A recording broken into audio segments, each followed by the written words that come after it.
Hello, my name is Jordan, and today we're back in NIMBY Rails.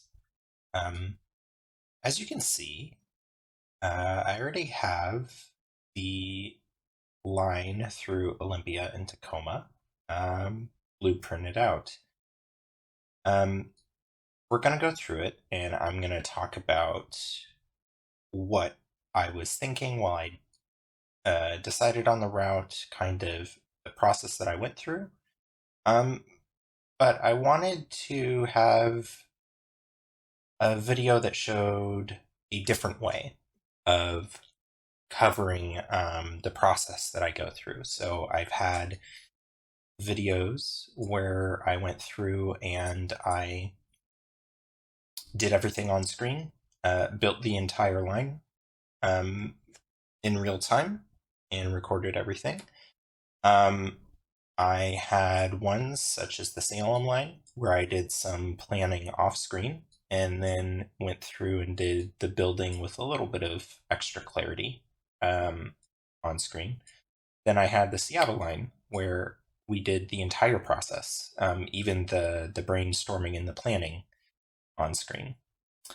And I wanted to do one where it kind of got distilled down to the important points, so that we didn't have to spend, you know, 2 or 3 episodes on something that's substantially similar to stuff that we've done before. Remembering again that I had originally envisioned this as a tutorial series, and so I think there's value in kind of giving different looks at how to do something or how to explain something.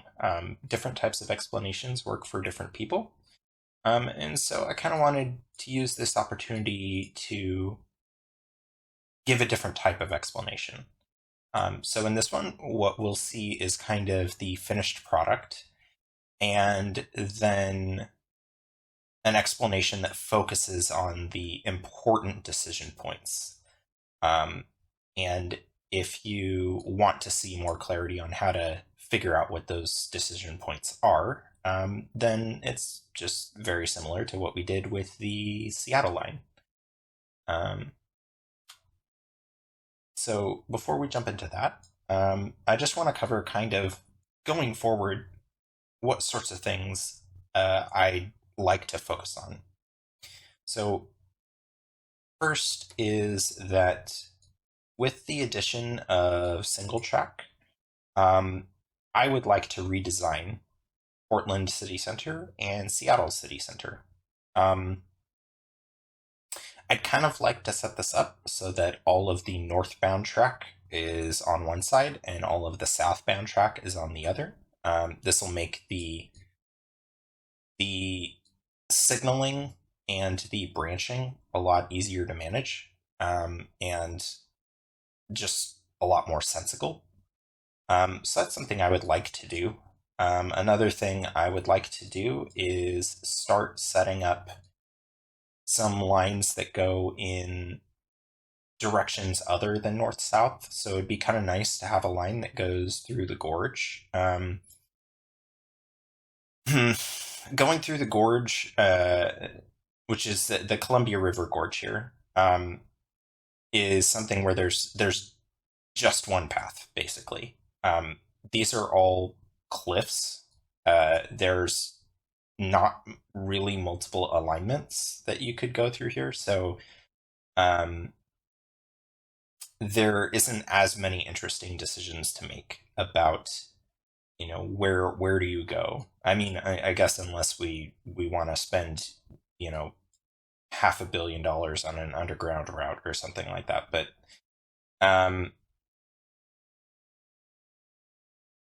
because there's not as many interesting decisions to make about the route, it could instead be something that kind of goes into what do you do, how do you handle situations in which you have to make it work because there's no room for any other way.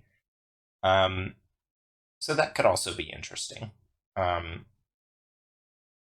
But then I would like to start going further south here, connecting Salem to Corvallis and into Eugene as well.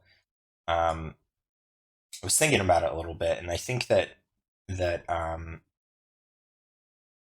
maybe breaking off the local line so that it shoots off to the west here into Corvallis is a good idea, and then having the express line just go straight down through Albany and to Eugene, and just follows along a little closer to I-5 here, just straight down.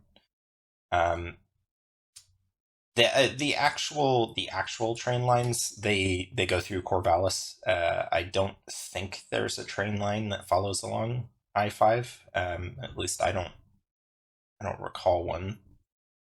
But I think there's other interesting things to look at here. So, anyways, I wanted to abbreviate this process a little bit. So I built it all, but I haven't actually clicked the build button yet. And we're just going to go through and we're going to kind of take a look at where it goes and why it goes there. So starting from Centralia, we start out underground and we head up and we join up with the interstate. So you can see there's this bend here. The main reason I decided to join up with the interstate instead of going straight north, which, as you can see here, would be a much more direct route, is this. This is all hilly, mountainous area. So it wouldn't make much sense for the train tracks to go directly through here unless we did a tunnel. But this tunnel right here would probably be 30 or 40 kilometers long, which is, this area just isn't, there isn't a need to build that kind of tunnel. It would never be built. So it just seemed much more realistic to me. I mean, we're already doing tunnel in the middle of Centralia, which is a town of maybe 2,000 people. It's a rather small town, so there would already never really be underground routing through here. We're just doing it for convenience, so I kind of wanted to limit that. So because of that, we come up through this valley area and then make the turn with the interstate. However, this area is a lot flatter, and it made more sense to come a little bit straight up here. And the reason for that is that the interstate kind of bends back and forth, and managing these bends back and forth would be something that's annoying. So I didn't really feel like doing that. So I brought it straight up. Now, the reason that I knew it needed to come straight up is because I knew that this routing into Olympia was a really solid routing. So you can see we go underneath the interstate to get across to the other side. And the reason we cross to the other side is because that gives us a really good straight shot into the station. So, it was really about kind of seeing where are the spots that let me get close. I wanted to get as close as I could in before I had to go underground. Not really, because we have to limit costs. You can see that the entire line is under $1 billion, but it's still a little bit spendy.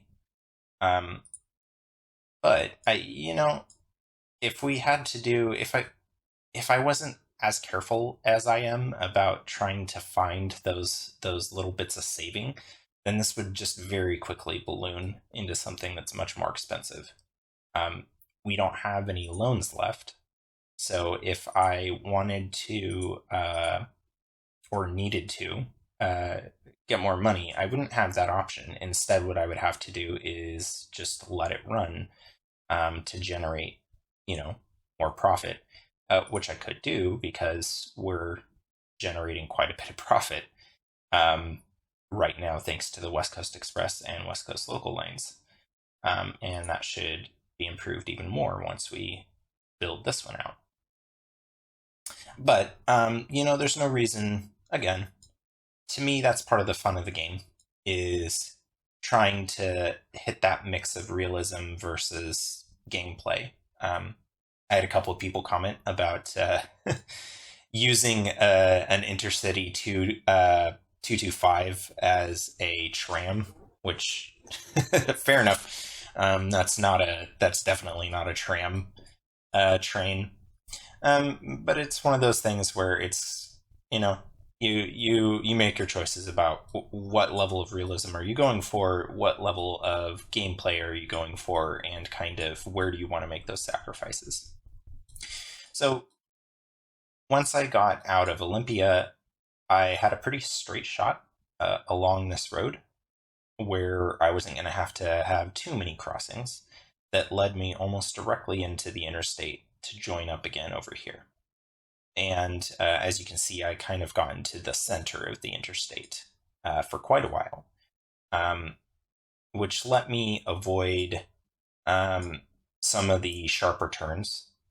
Mainly the reason I'm in the center here is because I didn't want to make some sharp turns right here and here. So it let me get across to that side very smoothly. And then once I was over here, we got to the area where I was talking about before, that we would need to viaduct. And you can see it does get very close to the interstate, but it does viaduct across this whole marsh area. And then from there, it goes straight up in a straight shot to the DuPont station. So this is station number 2. All of these are straight through stations, so I didn't create them with the scissor interchanges on them, because I don't anticipate any of the lines turning around at any of these stations. I envision them going straight through, and after Puyallup going up to Seattle. So anyways, back to DuPont. For all of these, I did the station underground, again, just for convenience. Actually, I think the Puyallup one is above ground, but that's because of where it's positioned. But anytime I had to go into a city center, I just decided to throw it underground and decided that was the area I was going to sacrifice realism for convenience with. So we have our DuPont station and then join back up with our normal alignment next to the interstate. So this takes us straight up, and then we get to this space.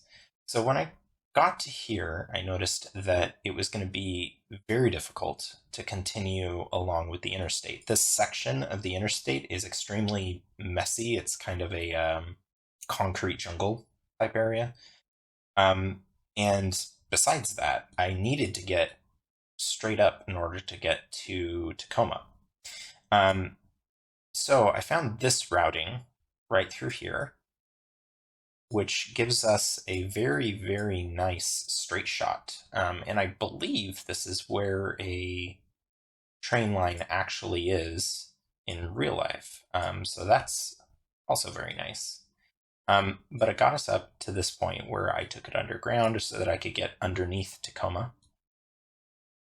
get into the Tacoma station, and then out of the Tacoma station, and then into this. So this routing right here was actually mainly driven from the other side. So once I had gotten to Tacoma, I actually started back from this end. So you can see I've signaled this future interchange. So right here, what I did is I just took the branch tool and created a branch that went straight instead of turning, and just took us down this corridor right here. And it takes us all the way down to this kind of gentle curve into this routing. So this routing does cause us to have quite a few overpasses, but it's still less overpasses than it would be in most other routings. And it does give us the chance in the future, if we wanted to bring this line down this direction instead. I don't think we're ever going to do that because I don't know where it would go if it went down this way. Yeah, I don't see anywhere that I would want to take it over in this direction. But it's interesting nonetheless, if nothing else, as a note. So then we got into this area, decided to put the station right here for Puyallup. The main reason for that was actually the population. This seemed like a good space. But it also was actually one of the only spaces where it made sense to put an above ground station, and I saw that as an opportunity to kind of save on cost. I put the station in, and then as we came up, you can see our routing kind of, the road we were following just kind of abruptly turns, and there's some abrupt changes to the terrain. So because of this, from here, I decided, okay, well, I need to get up in this direction somewhere. I don't see a good place to get by the Tacoma Junction, except for right here. So I made a line, a little piece of track right here, marking where I was going to cross, and then I started trying to figure out a route that connected that back to here. And it came up with this really nice, gentle curve that stays straight as much as it can. It kind of wiggles a little bit right here. But I thought that was a pretty good trade-off overall. So then we make it back into Tacoma, and that is our entire line. Now, once this is built, we'll obviously need to update the line, but we'll also need to create signal blocks up through here, because once this is actually built and the line is extended, this section of track right here from Puyallup up to Seattle will be shared once again between the express line and the local line. So to keep the same thing or theme of realism, I wanted to do signal blocks, and as you can see, I did signal blocks all through here. So I went through and did that prior to even doing the alignment for the Tacoma line, and that was mainly because this was very boring to watch. I can't imagine that it would be something that would be enjoyable to watch on a YouTube video. So I just didn't record it, didn't even consider recording it, because it was just work that needed to be done. But the main idea behind it was to create enough separation between trains that there just wasn't any risk or problem with multiple lines sharing the same track.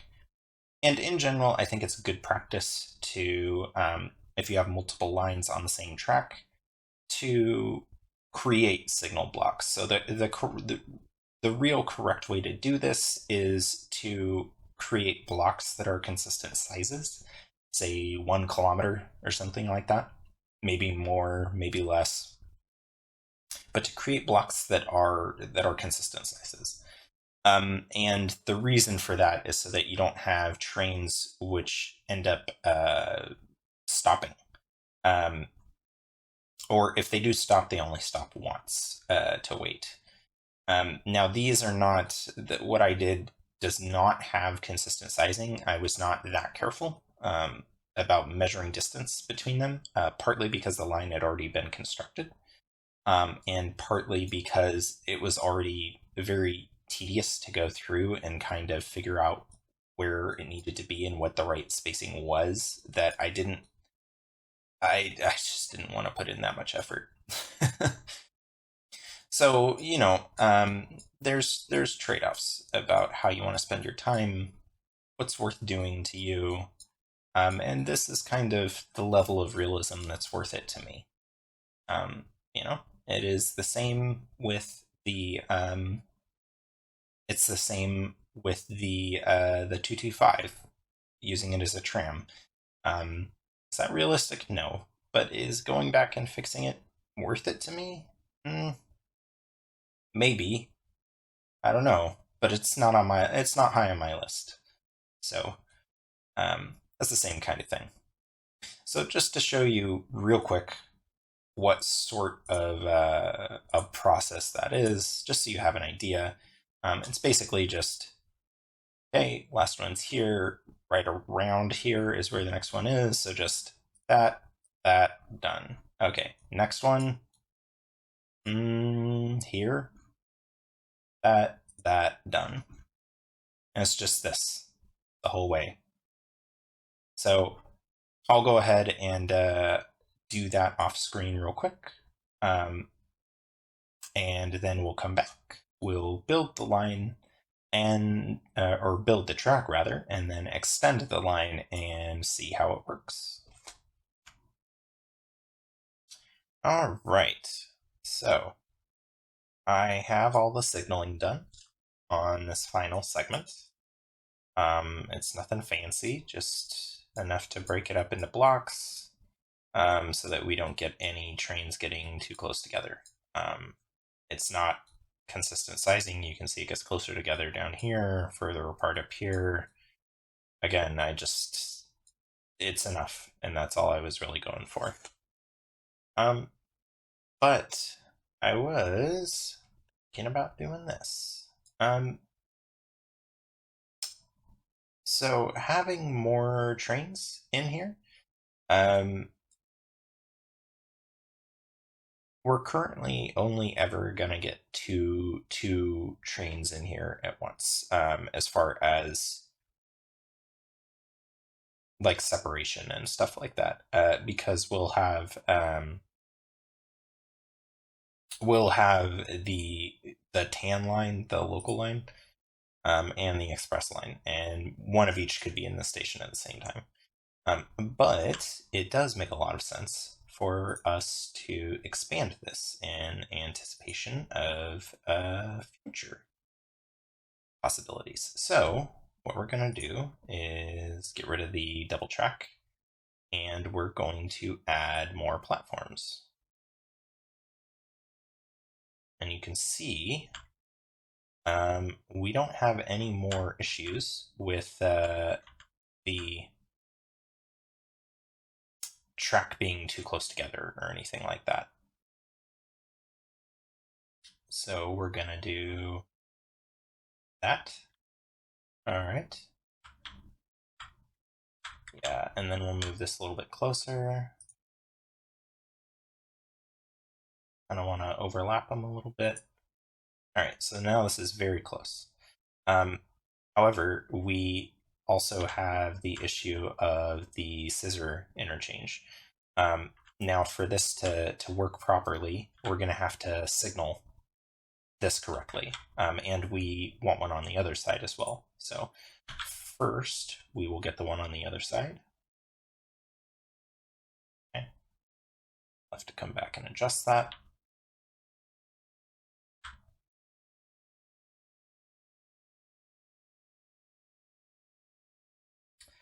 All right.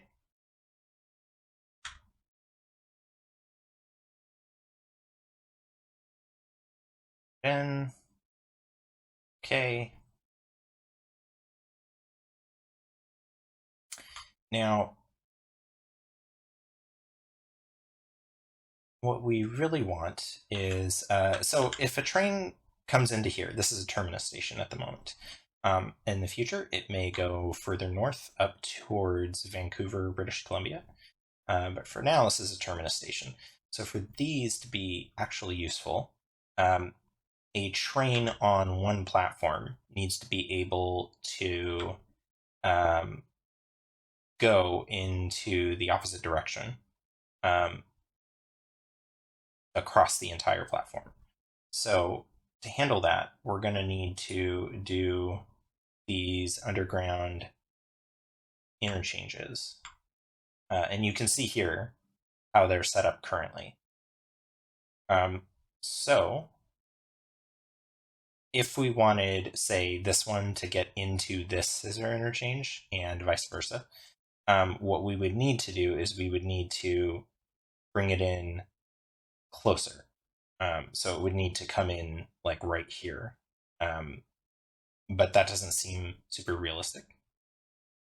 So I think what we'll do is we will have a interchange out here. So we'll bring this up like this.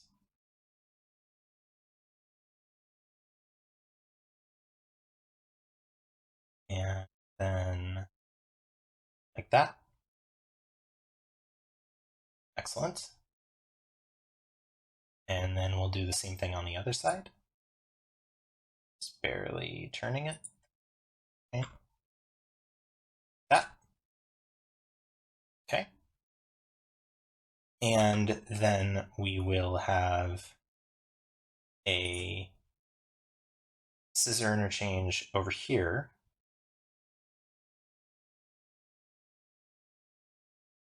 That goes the opposite direction, outside of the station. So we'll do that. And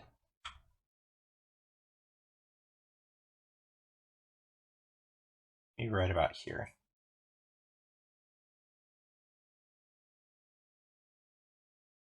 Like this. Okay. That. All right, and then going the other direction.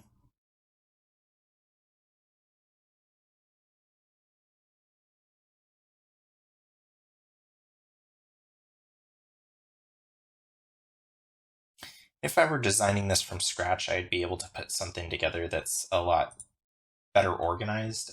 This involves a lot of crossing that isn't exactly necessary. But you know, that has to do with the fact that we're kind of adding it on later, and we let the system do automatic scissor interchanges inside the station. If we were going to build kind of a multi-platform system that also had scissor interchanges, we would probably want to do it outside of the station somewhat, kind of like this, but without the interchanges in here, or with more comprehensive interchanges in here. That would involve doing all of it custom. So, you know, maybe something to keep in mind for future stations that we do, like maybe the station in Los Angeles. So now we need to signal this. So for this, we need a path. And the reason we need a path signal is that it needs to know whether or not there's any path anywhere to, you know, to any of the platforms. So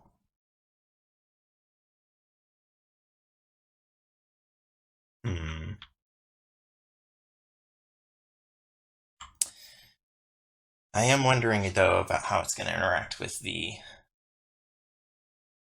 signaling that's already built into the station.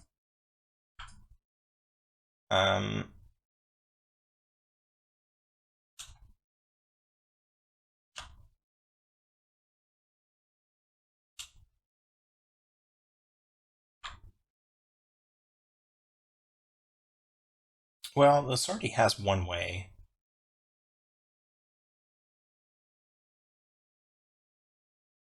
Oh, and then this would be multi-direction. Okay, so I think that this will be fine. So then we just need this here, and then we need to mark these as one way. So like this and like this. Okay.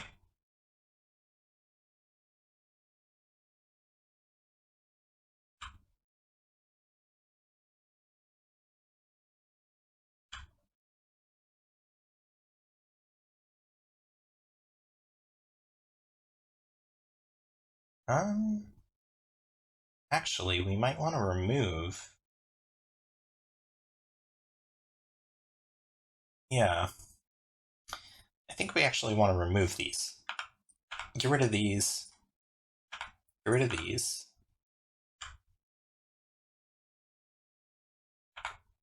Like this. Okay.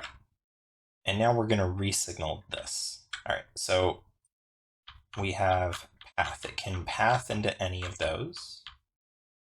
Okay. That's good. All right, so we want okay, so first let's do pathing here like this. And we'll do pathing from here. So there, there, there, and there. Okay.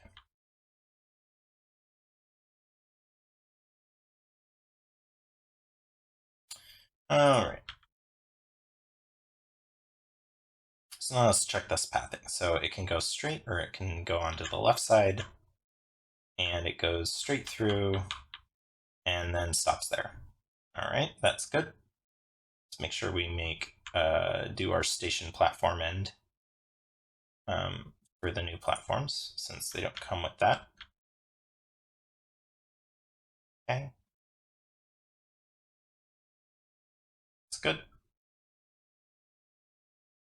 All right. Now, wonder.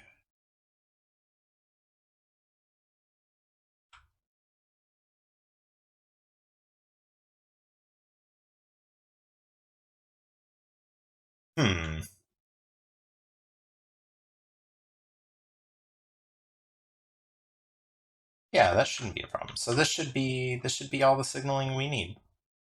I don't know. Maybe we'll cause an accident and then discover that I'm incorrect. But I think this should do it. So let's build it and give it a shot. All right, build all blueprints. Build. Well, let's just unpause and see this train going through. All right, so it chooses a platform. This one just went straight through. Now let's see if it can turn around correctly. Wow, this train was almost full.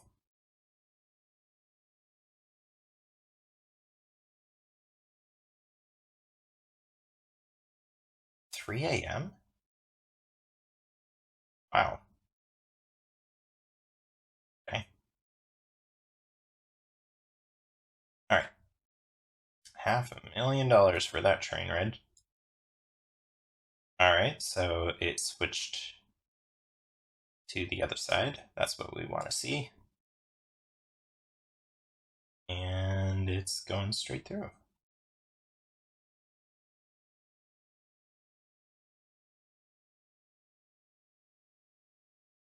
Okay.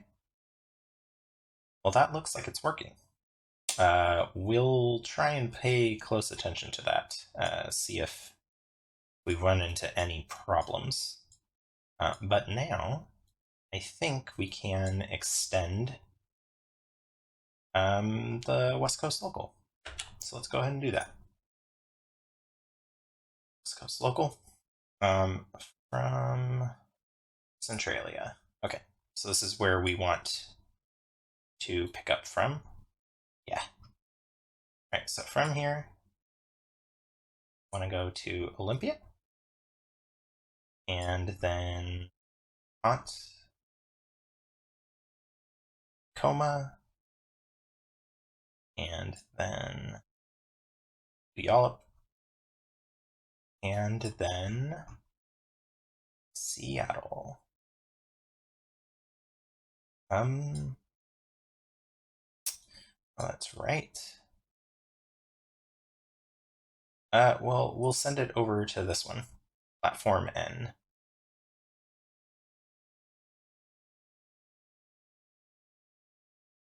I wonder if there's a way for me to tell it to use any platform at that station. Okay. So Tacoma and and Olympia and Centralia. Excellent. Now let's see what the separation is. 37 minutes. That is too much. So we're gonna have to add more trains. It's good. Let's add 4 more trains and see how that looks. 24 minutes. That's good enough. All right. So let's turn on the line overlay. And let's see how well it works. Okay, so it goes to Centralia.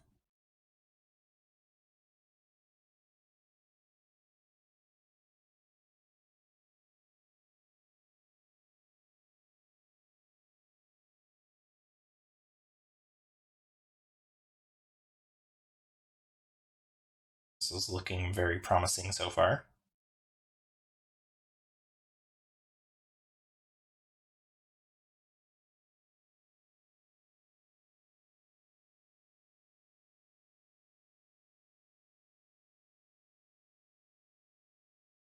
Okay, well, it seemed like it got in and out of the station just fine.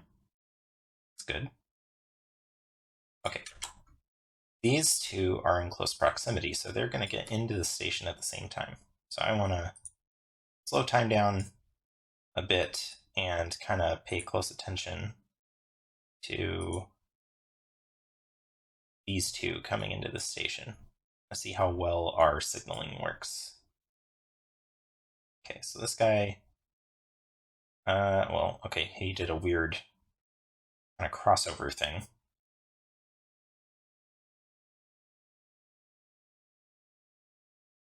What do we have? There's the other guy. Excellent.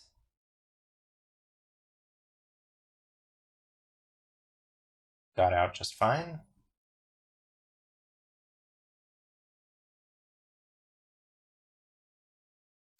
And then this one gets out behind him.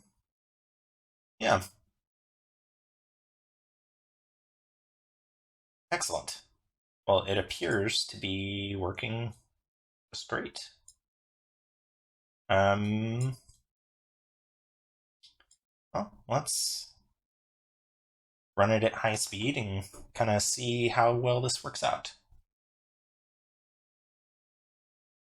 So Monday is one of the busier days in the game. Let's take it down. So now these all should be properly spaced.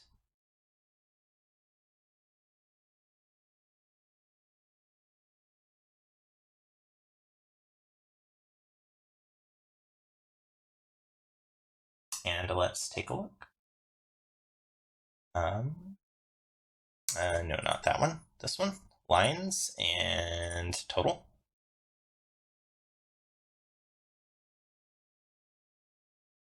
That's pretty good. All right, let's look at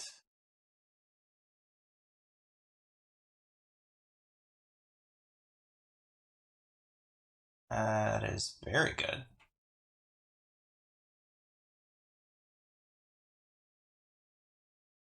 Or so that's actual profit then.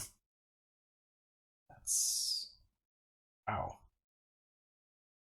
Doing amazing. All right. Well, so that is the West Coast local line. Now we have kind of a express service between Portland and Seattle. So this would compete with, well, it wouldn't compete very well, but it would compete with some of the flight service between Portland and Seattle. Flight flights between Portland and Seattle are very cheap, much cheaper than our train tickets are. Um, that's actually the main problem for train service in the United States. Flight service is so cheap, over about 150 miles or so, that train connections to locations that are further away than that just can't compete financially. Um, and that's one of the biggest reasons. It's not really talked about a lot by Americans or by Europeans and people from the rest of the world who live in very uh, train friendly countries and societies. The biggest issue in the United States for advanced train service really comes down to the economics of it. Um, it just costs too much money to go by train because plane service is so cheap. And that's actually also true in Europe. But in Europe, there's an additional factor. The density of people is so high that there is service that is frequent enough that it overcomes kind of a convenience factor that that planes cannot match.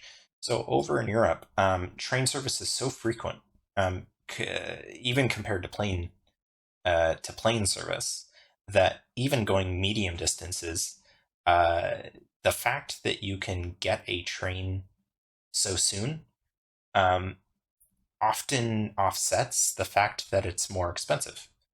Um, and you don't have to wait as long in airports. Flying, you have to put hours and hours into the process of going through an airport.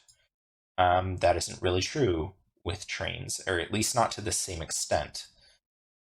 So, there are certain factors about population density. Just the average density in Western Europe is so much higher than the average density in the United States, especially in the West. The density over through here is high enough that you could create train service that that takes advantage of that. And actually, the U.S. has the Acela line with Amtrak goes through this corridor, and it's actually the only corridor, the only train service corridor in the entire United States that turns a profit. Every other train corridor is operated at a loss, and it shows. I mean, this is the area where the population density is correct for train service. And there are ways that you can offset that. In the United States, Amtrak service, which is in a lot of ways inferior, in most ways even inferior to train service in a lot of other countries, is still present. So there are a lot of places in the US that you can go by train. Many, many places that you can go by train. But the reason that you can is because the government subsidizes it. And the reason the government subsidizes it is that for a lot of those smaller locations that Amtrak services, it's really the only significant way to visit outside of driving. A lot of them have limited or no service from airports and airlines. And so in the US, train service through Amtrak often ends up being something where the government is subsidizing a benefit for the more rural and less economically active areas of the country to make sure that they don't get disconnected from the rest of the country and from the rest of their state and from the surrounding region and so on. It helps them avoid becoming isolated and keeps them connected in with everything. And in the United States, we've largely agreed that that's worth the cost. But I hope, one day we have service that's more oriented towards providing actual ways of connecting people. You know, there are corridors in the US that lend themselves very well to high speed service.